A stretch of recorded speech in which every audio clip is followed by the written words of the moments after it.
नमस्कार, मैं हूं आशीष चित्रांशी और आप देख रहे हैं the News Launcher. Kangana Ranaut बड़बोली, और बड़बोली भी क्या कहें, व्हाट्सएप यूनिवर्सिटी से पढ़ करके बोलने वाली, ऊल जलूल बातें करने वाली, और वही कंगना रनावत जिन्होंने खुद कबूला था कि मैं कभी ड्रग एडिक्ट थी। बहुत सारे उनके कबूलनामे हैं। कंगना रनावत पर संकट आ गया है, बड़ा संकट। जेल जाएंगी कंगना। अगर पिछले ट्रैक रिकॉर्ड्स को देखें, जो मामले हुए, जो गुजरात में जो फैसला आया राहुल गांधी पर, अगर उसी को देखें गौर से, तो इस मामले में तो जेल जाना पड़ेगा। और जेल जाने से मान लिया बच गई, नहीं गई जेल, तो सांसदी तो जाएगी ही जाएगी। और ये सब करने के लिए सुप्रीम कोर्ट के एक अधिवक्ता हैं हमारे साथ, आप लोग उनसे कई बार मुलाकात कर चुके हैं। इस देश में जहां जहां ऐसे लोग मिलते हैं, कंगना रनौत जैसे लोग, राजीव कुमार जैसे लोग, वहां वहां पर कुछ सुप्रीम कोर्ट के ऐसे अधिवक्ता हैं, वो वहीं खड़े नजर आते हैं इन लोगों का हिसाब किताब करने के लिए। तो ऐसे ही हमारे अधिवक्ता भाई हैं सुप्रीम कोर्ट के, नरेंद्र मिश्रा। कंट्रोल रूम जोड़िए जरा इनको, फिर आगे की कहानी हम बताते हैं कि कहानी है क्या। दरअसल राहुल गांधी को लेकर के इस वक्त भाजपा ने एक नया मोर्चा खोला है और उस मोर्चे पर तैनात किया है कंगना रनौत को। और ये मैं इसलिए कह रहा हूं कि भाजपा ने, मोदी ने, शाह ने तैनात किया है, क्योंकि अगर ये तैनाती मोदी और शाह ने न की होती तो अब तक कंगना को कहा गया होता शट अप, जुबान बंद रखो। लेकिन कोई बोलने वाला नहीं है। कंगना बताती हैं ड्रग्स का जांच करवा लो। बताओ, जब ये सब चर्चा करते हैं हम लोग तो अजीब सी स्थिति होती है कि बताओ क्या बोल रही है उल जलूल, कुछ भी नहीं पता है जिसे, ऊल जलूल। अब मैं आपको एक फोटोग्राफ दिखाता हूं। ये फोटोग्राफ कंगना रनौत ने पोस्ट किया था। दिखाओ कंट्रोल रूम, दिखाइए। ये देखिए, जाति जीवी जिन्हें बिना जाति पूछे जाति गणना करानी है। और ये राहुल गांधी का फोटो मॉर्फ करके, एडिट करके लगाया गया है। किस तरीके से ऊपर टोपी है, ये टोपी यानी मुसलमानी इस्लामिक टोपी, इसको मतलब ये प्रतीक जो दिखाने की कोशिश हुई है। माथे पर तिलक है, त्रिपुंड है, और गले में क्रॉस है। ये राहुल गांधी की तस्वीर पेश की है, किसने? कंगना रनौत ने, जिसकी तस्वीर खुद ही बहुत बदरंग रही है। ये हम नहीं कह रहे हैं, रही है। मुंबई की इंडस्ट्री जानती है। कंगना रनौत ने गाहे बगाहे खुद अपने मुंह से कबूला है। अब ये फोटो आने के बाद सन्नाटा था भाजपा में। तो ऐसी चीजें जब आती हैं तो आईटी सेल में खुशी होती है, एक नया हमें मिल गया जो है ऐसा बद मिजाज या बदतमीज या कुपड़, जो ऐसी गंदगी फैलाएगा सोसाइटी में, समाज में। तो वो तो खुश होते हैं, तालियां बजाते हैं। लेकिन सिविल सोसाइटी में, अधिवक्ताओं में कुछ लोग हैं, जैसे मैंने कहा, वो ऐसे मामलों को गंभीरता से लेते हैं। अब ये खबर देश के बड़े बड़े फ्री प्रेस जर्नल जैसे जो है मीडिया हाउस ने इस खबर को छापा है। 40 करोड़ रुपए की मानहानि का नोटिस भेजा है। अब आगे शुरुआत हो चुकी है। कहते ना कि वो जो है शिलान्यास कर देना, नींव में पहला पत्थर, पहली ईंट रख देना, वो रख दिया है नरेंद्र भाई ने। नरेंद्र भाई मतलब नरेंद्र। तो नींव में पहली ईंट रख दी इन्होंने। अब इसके बाद एफआईआर के लिए आगे बढ़ने वाले हैं, क्या-क्या करने वाले हैं। ये 40 करोड़ के मानहानि का मामला अगर चलता है तो इसमें क्या-क्या हो सकता है। हम लोग कानून के जानकार नहीं है, कानून के जानकार हैं। नरेंद्र भाई, आपने एक, मतलब ये वाक़ई ये जो तस्वीर पोस्ट की गई है और जाति पर जितना बवाल हुआ संसद में, जिस तरीके की अपमानजनक भाषा का इस्तेमाल हुआ, ये उसका एक्सटेंशन है। भाजपा ने जो संसद के भीतर किया था अनुराग ठाकुर ने, उसका एक्सटेंशन है कंगना रनौत ने जो किया है। आप इस मामले में कहां तक पहुंचे हैं? सिर्फ नोटिस गया है, नोटिस के बाद क्या एक्शन प्लान है? और इस नोटिस को अगर आप अमली जामा पहनाते हैं, अदालत में जाते हैं, एफआईआर होती है, तो क्या क्या हो सकता है इसमें? मैं आप लोगों के माध्यम से, न्यूज़ लॉन्चर के माध्यम से, मैं जिस दिन से लीगल नोटिस कंगना रनावत को भेजा हूँ कल, तब से लेकर के आज तक मीडियाज़ में, सोशल मीडियाज़ का प्लेटफ़ॉर्म में, ट्विटर्स में, इंस्टाग्राम्स में मुझे इतने सारे क्वेश्चन मिले हैं, उनका जवाब भी मैं आपके चैनल के माध्यम से देना चाहूँगा। जिसमें से मैं आपके माध्यम से बोलना चाहता हूँ कि कंगना रनावत हिमाचल प्रदेश की एमपी हैं और बड़ी एक्ट्रेस हैं वो। पूरा भारत देश में उनके बारे में विदित है। उनकी छवि के बारे में भी विदित है और उनके नॉलेज के बारे में और उनके शब्द और भाषा शैली के बारे में भी पूरे भारत देश के लोग लगभग सब अवगत हैं। उन्होंने एक राहुल गांधी जी की पोस्ट को इमेज किया और राहुल गांधी नहीं कहना चाहिए, कांग्रेस पार्टी के लिए किया। उन्होंने लोकसभा के भारत देश के जो करंट इस समय पर अपोजिशंस के लीडर हैं और नेता प्रतिपक्ष जिनको कहा जाता है, उनकी इमेज को और उस लोकसभा की इमेज को उन्होंने डिफेंड किया, जबकि she is the part of the parliament है।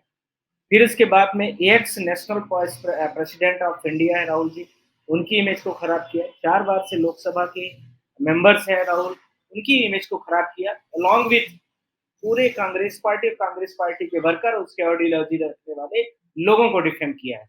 इसलिए मैंने उनको 40 करोड़ के नोटिस भेजा। Point number 1। पॉइंट नंबर 2, 3 अगस्त को 3 अगस्त 2024 को कंगना रनावत @कंगना रनावत जो उनका इंस्टाग्राम अकाउंट है, उससे इन्होंने पब्लिश किया। उसके बाद से उनके कांग्रेस के हेडक्वार्टर से मुझे फ़ोन आया कि आप जो है इसमें कुछ करिए और इसमें देखिए पूरे कांग्रेस पार्टी इसको डिफेंड किया जा रहा है। पॉइंट नंबर 3, इसके बाद में this is the targeting the Lok Sabha leaders of the opposition of India and x national parties जो मैंने आपको बोला है, राहुल गांधी जी की भी इमेज उसमें अपार्ट ऑफ के रूप में दिखाई गई है। कांग्रेस पार्टी के राहुल जी जो इस समय पर भारत देश के बड़े नेता प्रतिपक्ष ही है, तो उनकी इमेज ही नहीं कह सकते, कांग्रेस पार्टी की इमेज, साथ में कांग्रेस पार्टी के वर्कर की इमेज, साथ में लोकसभा की इमेज को भी उसमें डिफेम किया गया है। इसका next point, point number 4, defame the Congress party and all जो कांग्रेस पार्टी वर्कर था वो तो साथ में यही है। इसके साथ में 80-85 में जिस कांग्रेस पार्टी को बनाया गया उसे आज तक की उसकी इमेज को पूरा आपने उस छोटी सी पिक्चर के माध्यम से दिखाने की कोशिश किया है और उस पिक्चर को क्रॉप करके मेमेज बना करके बिना किसी कंसर्न पर्सन की जिसकी इमेज आपने ये बनाई हुई, जिसका आपने अभी ये दिखा रहे हैं, जाति जीवी जिसे बिना जाति पूछे जाति गणगणना करानी है, तो ये सब बिना कंसर्न पर्सन के, राहुल जी के बिना परमिशन के, बिना इनकी इनसे परमिशन लिए हुए कभी भी कोई भी व्यक्ति किसी भी व्यक्ति की मेमेज नहीं बना सकता है। Memes content the false misleading information है ये। मेमेज कंटेंट ये जो यहाँ पर पब्लिश की जा रही है, this is the violation of the prevention of the information technology जो एक्ट है उसको इन्होंने सेक्शन उसका 66, 67, 68, 69 को उन्होंने मिसलीड किया है। इसके माध्यम से यह बोला गया है कि किसी भी व्यक्ति की ओरिजिनल इमेज को कोई भी व्यक्ति सो एंड सो कोई भी हो सकता है, उसकी ओरिजिनल इमेज को कोई भी व्यक्ति कभी भी उसकी मेमेज मिक्रीज नहीं बना सकता बिना परमिशन के। आपने मैं बहुत इस उदाहरण के तौर से समझाना चाहता हूँ। कोई भी व्यक्ति इमेज यदि मान लीजिए कोई फ़ोटोज़ बना रहा है, कोई भी आप देखते होंगे कि फ़िल्म इंडस्ट्रीज़ में बहुत सारी मूवीज़ बनती है, तो उस कंसर्न परिवार से, उस कंसर्न फैमिली मेंबर से यदि वो नहीं है, यदि वो लाइव है तो उस मेंबर से परमिशन लिया जाता है कि मैं आपके ऊपर कुछ मतलब बनाना चाहता हूँ। वो कार्टून भी हो सकता है या कुछ भी हो सकता है, पर यहाँ पर ऐसा नहीं, कुछ नहीं, ऐसे मैं और बता दूं, ऐसे फोटो बनाने पर मोदी या योगी इन लोगों पर फोटो बनाने में कई लोग जेल जा चुके हैं भैया, करेक्ट, जेल जा चुके हैं। करेक्ट, हाँ, करेक्ट। मैं उसी में आ रहा हूँ, उसी पॉइंट पर। सिमिलरली हियर मैं आपके माध्यम से यह भी बोलना चाहता हूँ कि डिफेमेशंस का जो नया सेक्शन अभी भारतीय न्याय संहिता आ गई जो 1 जुलाई 2024 से पूरे भारत देश में टेरिटरीज में लागू कर दी गई, उसका सेक्शन 351 से 356-7 तक इन्हीं चीज़ों के बारे में स्पष्ट तरीके से लिखा गया है। इन्होंने इसका भी वायलेशन किया है। इन्होंने नरेंद्र मोदी और जो अमित शाह जिस न्याय संहिता को लेकर के पूरे भारत देश में डंका पीट रहे हैं, उस सेक्टर का भी इन्होंने वायलेशन किया है। इसी के साथ में पॉइंट नंबर 7, 299 जो सेक्शन है इन्हीं भारतीय न्याय संहिता का, उसमें स्पष्ट तरीके से बोला गया है। मैं उस लाइन को पढ़ के बोलना चाहता हूँ, आप भी सुन लें। इसमें लिखा हुआ है द बीएनएस मतलब Bharatiya Nyaya Sanhita says who have the delivered the malicious intentionally photos, delivered malicious यानी इमेज को खराब करके कुछ भी कर दिया जाए उसको। इंटेंसली फोटो है जो राहुल जी के साथ में, कांग्रेस पार्टी के साथ में, कांग्रेस पार्टी के वर्कर की जो पार्टीज है, कांग्रेस पार्टी यानी पूरे पार्टीज, उसको किया गया है। Outrage the religious feeling of any class citizens of India, उसके ऊपर कुछ भी धार्मिक तरीके से जो उन्होंने किया है, आपने देखा है। बाय वर्ड्स, बाय वर्ड के द्वारा, इधर स्पोकन ऑफ द रिटन, कुछ बोल करके, कुछ लिख करके, or by the sign of the visual representation through of the electronic media, उसमें कुछ विजुअल लिख करके, सिग्नेचर करके उसकी इमेज को पूरे डैमेज करने के। इसमें 299 का जो सेक्शन भारतीय न्याय संहिता का है, इसके साथ में आईटी जो एक्ट है, इसके साथ में मैंने आपसे बोला डिफेमेशन का जो एक्ट है 356 जो भारतीय न्याय संहिता का है, इन सब के दायरे के आधार पर जो कंगना रनावत है उनको मैंने डिफेमेशन का नोटिस दिया है। और इसके साथ में जो इस पार्टी के नेशनल चेयरमैन है, प्रेसिडेंट है और भारत के पार्लियामेंट के लोकसभा के स्पीकर हैं, उनको भी मैं इंटीमेशन के तौर पर बोला हूँ कि kindly I humbly request to this particular person, क्या भारत देश की पार्लियामेंट में बैठने वाले व्यक्ति, जहाँ पर भारत देश के न्याय की बात होती है, जहाँ भारत देश की न्याय बनाने वाली विधि की बात होती है, जहाँ पर जो मेंबर्स भारत के न्याय में बनाने वाले कानूनों में, न्याय संहिताओं में उसमें अमेंडमेंट लाते हैं, संशोधन करते हैं, क्या इनके लिए क्या सजा है? यदि कोई पार्लियामेंट का आदमी पार्लियामेंट के बाहर, not I am saying it in the under the inside of the parliament, it is the out of the parliament, memes बनाता है, तो आप बहुत सारे लोगों के ऊपर एक्शन तरह तरह के लेते हैं, इनके ऊपर भी इलेक्शन अनिवार्य है। इसके लिए मैंने बोला है, मैं जो प्रेयर है उसको मैं पढ़ के आपके सामने बोल रहा हूँ। Therefore, the violating IT Act, Information Technology Act, infringement right of the privacy, हमारी भी प्राइवेसी, पूरी कांग्रेस पार्टी की प्राइवेसी, इंक्लूडिंग राहुल गांधी की प्राइवेसी, और इसके साथ में जो कांग्रेस पार्टी की आइडियोलॉजी रखने वाले हैं उनकी प्राइवेसी, इन सबको इन्होंने वायलेट किया है। Misleading the violating privacy without taking the prior permissions of the Rahul Gandhi के और कांग्रेस पार्टी के लीडर्स, वर्कर्स की बिना परमिशन के इन्होंने किया है। इन दिस रिगार्ड्स मैंने रिक्वेस्ट किया है कि आप इसको इमीडिएट परमानेंटली डिलीट करने के लिए डायरेक्शंस दें और कंगना रनावत को तत्काल पार्टी से बाहर करें, साथ में लोकसभा की सदस्यता से बहिष्कृत करें। Either I will take the actions within 15 days, मैंने यह भी स्पष्ट कहा है, और यदि ये नहीं करती हैं तो मैं 40 करोड़ के, मैंने बोला है कि 40 करोड़ का डिफेमेशन एक्ट के लिए ये तैयार है। तो इसमें क्या-क्या एक्शन आगे हो सकता है? देखिए, मैं यहाँ पे निजी राय अपनी बताऊँ, मुझे तो कोई उम्मीद नहीं है कि राष्ट्रीय अध्यक्ष हो तो इनाम मिल जाएगा, इनाम मिल सकता है कंगना को। लेकिन ये आप सोचें कि स्पीकर साहब या राष्ट्रीय अध्यक्ष कोई सजा देंगे, पार्टी से बाहर कर देंगे, संसद से बाहर कर देंगे, तो ये कतई नहीं, ये सिर्फ कल्पना लोक में जाने के जैसा ही होगा। इनाम मिलता है यहाँ पर, ये सब करने पर इनाम मिलता है, ये तो इसीलिए तो ये लोग लाए जाते हैं। तो ये 15 दिन भूल जाइए, अब इसमें कुछ होना नहीं है। इसके बाद इसमें क्या एक्शन है, अगला स्टेप क्या है, क्या-क्या? आशीष जी, मैं आपके माध्यम से बोलना चाहता हूँ, कोई भी लीगल फॉर्मेलिटीज और प्रोसेस होती है, तो इस प्रोसेस को हमें कंप्लीट करने की आवश्यकता होती है। हाँ। कोर्ट हमसे यह पूछेगी कि ये जिस पार्टी से संबंधित हैं, जिस पार्टी से एमपी हैं, जिस पार्टी के सदस्य हैं, क्या उसके वरिष्ठ नेता, वरिष्ठ पार्टी के सदस्य, क्योंकि ये लोकसभा की भी मेंबर है, इसलिए लोकसभा के स्पीकर के पास भी इंटीमेशन के तौर पर यह बात को पहुंचना आवश्यक है।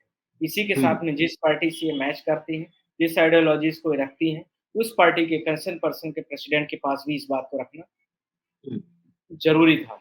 इसके साथ में यदि ये सारी चीजें और साथ में जो कंसर्न बॉडी है कंगना रनावत, उनको भी इस बात के बारे में यदि बाय द वे उनसे कोई गलती हुई है, उनको भी इंटीमेशन के तौर पर यह बताने की आवश्यकता थी कि आपने यह किया है। हम इस तरीके से आपसे हम्बली तरीके से बोल रहे हैं कि आप उसको परमानेंटली डिलीट करें, राहुल गांधी से अपोलाइज फील करें, लोकसभा में जाकर के आप माफी मांगे, पूरे भारत देश की जनता से माफी मांगे और यह भी निश्चित करें मतलब see guarantee to every Congress party and Congress party workers along with Rahul Gandhi and और भी जो आइडियोलॉजिस्ट पीपल्स हैं कि हम भविष्य में ऐसा कुछ भी नहीं करेंगे। यदि आप ऐसा करने के लिए तैयार हैं तो I will withdraw this petition notice, either I will take the actions against you after within 15 days. इसके लिए वो तैयार रहे। इसलिए सारे पार्टी, पूरे घर के मुखिया, घर के हेड मालिक, घर के जो वाइस प्रेसिडेंट मतलब जो भी हैं, सबको मैंने उनके बताने की कोशिश कर दिया है पूरे सोशल मीडियाज़ में आज जहाँ तक मुझे इन्फॉर्मेशन है, मुझे नॉलेज है, मुझे लगता है कि कम से कम 40-50 न्यूज़ों में अलग-अलग तरीके से ये चीज़ें चल रही हैं, अलग-अलग भाषाओं में। मतलब ये मतलब अलग-अलग इसमें भाषाओं में मलयालम, तमिल, तेलुगु, बंगाली सब में चल रही है ये चीज़ और उनके पास इस चीज़ की इन्फॉर्मेशन पहुँच चुकी है। इसमें समझना जो मैं चाह रहा हूँ कि अगला स्टेप क्या अदालत में किस कोर्ट में, लोअर कोर्ट में, हाई कोर्ट में, सुप्रीम कोर्ट में ये मामला फिर आगे कहाँ पर जा सकता है? एफआईआर का कोई प्रोसीजर है, क्या है? और अगर ये सब है तो इसमें सज़ा का क्या प्रावधान है? कितनी सज़ा हो सकती है इनको? मैं आपके आपके तीनों प्रश्नों का जवाब एक साथ में देना चाहता हूँ। हुँ, मैं ये कहना चाहता हूँ कि अभी इनके साथ में डिफेमेशंस की जो कंप्लेन है, वह भी हम लोगों ने करने की कोशिश किया है और कर रहे हैं। हुँ, दूसरा इसी के साथ में मैं आपसे बोलना चाहता हूँ कि पुलिस रजिस्टर्ड करे एफआईआर या ना करे, वो एक अलग पहलू है, पर हम अपना हाँ, प्रोसेस का अंग है, वो भी करेंगे। इसी के साथ में मैंने आपसे आईटी एक्ट के माध्यम से इन्होंने जो मेकरीज़ बनाई है, हुँ, उसमें बड़ी सज़ा है, लगभग 2 साल के आसपास, 1 से 2 साल की और इसके साथ में किसी रिलिजन्स को, किसी आदमी के कस्टम्स को पूरा मैनिपुलेट करना, मैलिफाइड इंटेंशन से करना, माला हुँ, प्रैक्टिस करना, वो उसके हुँ, लिए एक अलग सज़ा है। इसके साथ में डिफेमेशन एक्ट में डिफेमेशन के दौरान पर उन्होंने बहुत सारी चीज़ें तो उसकी ये सारे मिला कर के 4-5 साल की इनकी कन्विक्शन इस तरीके से बनती है। और साथ में इनको किसी भी गवर्नमेंट के पद पर नियस्त रहने का इनके पास पावर नहीं होगा, जो कि उस ऑर्डर आने के बाद में हम फिर लोकसभा के स्पीकर तक पहुँचे। हुँ। ये है पूरी प्रक्रिया और मैं इस चर्चा में आखिर में एक टिप्पणी लूँगा, उससे पहले मैं बता दूँ, ये डिफेमेशन ही है इस देश में जिसने राहुल गांधी को घेर रखा है और राहुल गांधी को घेर क्या रखा है, बीजेपी ने राहुल गांधी के इर्द-गिर्द डिफेमेशन का चक्रव्यूह बना रखा है, देश के अलग-अलग हिस्सों में। डिफेमेशन का ही मामला था, आप उस मामले को इस फ़ोटोग्राफ से ज़रूर तुलना करिएगा एक बार, मैं आपके जिसमें माध्यम से अधिकतम बोलना सज़ा दी चाहता गई हूँ थी। अधिकतम असली सज़ा दी में गई थी। हाँ, हाँ, हाँ, बोलिए, इसलिए बोलिए। मैं आपको यह बोलना चाहता हूँ कि हुँ, राहुल जी ने सिर्फ़ मोदी एक शब्द यूज़ किया था और हाँ, उस शब्द को लेकर के था, जिसमें यह नहीं था कि कौन-सा मोदी है। इसको हुँ, लेकर के मैक्सिमम कन्विक्शन की गई थी और हुँ, उसी जो ट्रायल कोर्ट का ऑर्डर था, उसको अपहेल्ड किया गया था हाई कोर्ट के द्वारा और हाई हुँ, कोर्ट ने उस सज़ा को बरकरार रखा।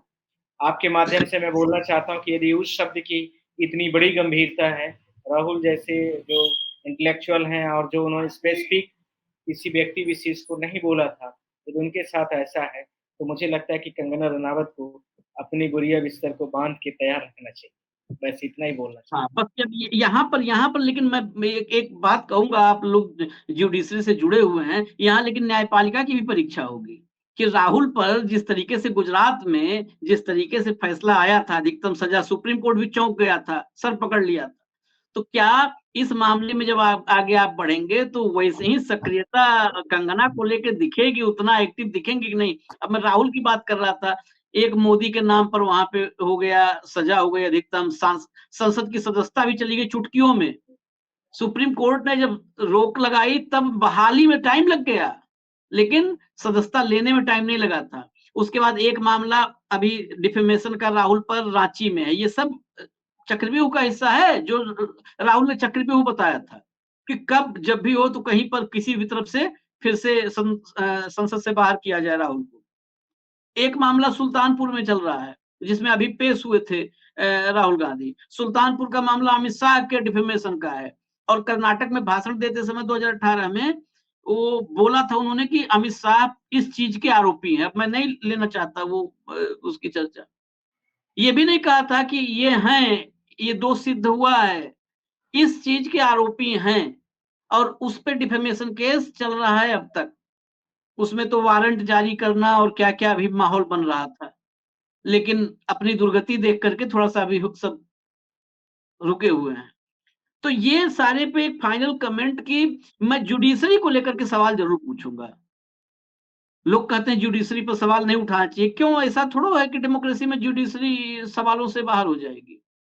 जुडिशरी जैसे लोअर कोर्ट और आज ही हम मैं अपने मन से थोड़ा कह रहा हूँ। आज ही जस्टिस गवई ने लोअर कोर्ट और हाई कोर्ट दोनों को मतलब आप समझो आईना दिखाया है। एक सिसोदिया की ज़मानत में। वो आईना ही है कि जो है निचली अदालतों से क्या हो रहा था ये। और जो ईडी और सीबीआई की जो अपील थी, उस अपील को भी खारिज किया और कहा कि ये सांप सीढ़ी का खेल हो जाएगा, फिर तो नहीं होने देंगे ये सांप सीढ़ी का खेल। फिर अगर मैं आपकी बात अपील को सुनूंगा, फिर आप लोअर कोर्ट के जरिए घुमाएंगे, फिर लोअर कोर्ट और हाई कोर्ट का जो है रुख क्या रहा है वो देखा हुआ है। सांप सीढ़ी, लूडो में सांप सीढ़ी होता है, उसका भी जिक्र किया। तो ज्यूडिशरी को लेकर के सवाल ज्यूडिशरी के क्रियाकलापों की वजह से ही खड़े हो रहे हैं, वो हम नहीं खड़े खड़े कर रहे हैं। तो आपको लगता है क्या कि इस दौर में कंगना को लेकर के ज्यूडिशरी कहीं एक्टिव दिखेगी, या सिर्फ ये एक खाना पूर्ति हो जाएगी और ये मामला टाल मटोल करके निपटा दिया जाएगा? आशीष जी, मैं आपसे कहना चाहता हूँ, मुझे पूरी जुडिशरी से उम्मीद है। हम्म, किस मैटर में क्या होता है ये मुझे ज़्यादा, जो भी है सब मैटरों के अलग-अलग अपने हम्म, कॉन्सेप्ट हैं और अपने-अपने केसेस के कंडीशन होते हैं। तो इसमें पूरे भारत देश में ये इन्होंने जो मिमिक्री बनाई है, पूरे भारत देश को दिख रही है। उनके इंस्टाग्राम के अकाउंट से देख सकता है, कोई भी देख सकता है। और उन्होंने उसको भर्ती पूरे भारत देश में शेयर किया है। लगभग उनके सब्सक्राइबर भी मैंने जो देखा है 10 मिलियन के आसपास है। और हम्म। पूरे भारत देश के लोगों को उन्होंने कांग्रेस पार्टी को डिफेम किया है। तो इसमें स्पेसिफिक राहुल जी के साथ में पूरे कांग्रेस के वर्करों को भी डिफेमेशन हुआ है। और इसलिए मैंने उनको 40 करोड़ रुपए की डिमांड किया है। जो 40 करोड़ रुपए आएँगे वो कांग्रेस के प्रत्येक वर्करों पर बाँटा दी जाएगा, क्योंकि यह केस पूरे भारत देश की कांग्रेस पार्टी को लेकर के है। चलिए, आपको बहुत-बहुत इसके लिए बधाई हो, शुभकामना हो। हम इसलिए कहेंगे, हम 40 करोड़ रुपए पे नहीं, अमाउंट पे मैं नहीं ध्यान दे रहा हूँ। अमाउंट पे मेरा ध्यान ही नहीं है, वो आए नहीं आए।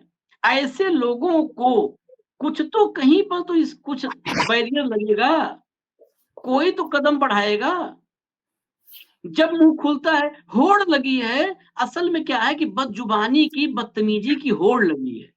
और जब पार्टी में, किसी भी पार्टी में ऐसे लोगों को पुरस्कृत किया जाने लगता है, इनाम मिलने लगता है, तब ये होड़ और तेज हो जाती है कि भाई इनाम ही मिलता है इसीलिए।